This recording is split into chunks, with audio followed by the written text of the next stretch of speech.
3 தூக்கு தண்டனை கைதிகளை நிறைவேற்றுவதற்கு கடைசி ஆசை என்னன்னு கேட்டார். முதலாவதாக அமெரிக்காக்காரர் சொன்னார், எனக்கு உயரிய மதுபானம் ஒன்று கொடுக்கணும் அப்படின்னு சொன்னார். கொடுத்துட்டாங்க.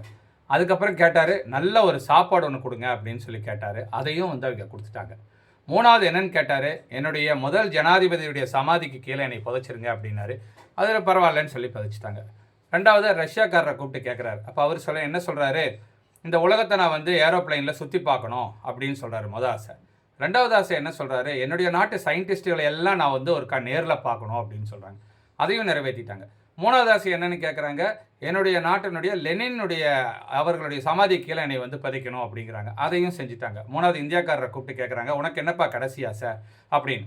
அப்போ அவர் சொன்னார், ஆசை 1 மாம்பழம் எனக்கு ஒரு கூட வேணுங்க, சீசன் மாம்பழம் அப்படின்னு சொல்லிடுறாரு. எப்பா இன்னும் அதுக்கு 6 மாதம் இருக்கே, ஒன்றும் அவசரம் இல்லைங்கய்யா, நீங்கள் 6 மாதம் கழித்து கொடுங்க அப்படின்னு சொல்லிடுறாரு. சரின்னு 6 மாதம் பொறுத்திருந்து அவருக்கு கொடுத்துட்டாங்க. 2வது ஆசை என்னன்னு கேட்குறாரு.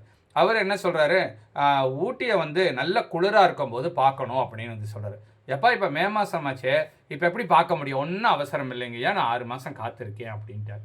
அதுக்கப்புறம் இவன் ரொம்ப விவகாரமான ஆளாக இருக்கான் போ அப்படின்னு சொல்லி அதையும் நிறைவேற்றி முடிச்சதுக்கப்புறம் 3வது ஆசைங்கும் போது ரொம்ப உன்னிப்பாக பார்க்கணுமையா அப்படின்னு சொல்கிறாங்க. அவனும் காத்திருக்கான். கேட்குறாரு, ஐயா 3வது ஆசை என்ன அப்படின்னு.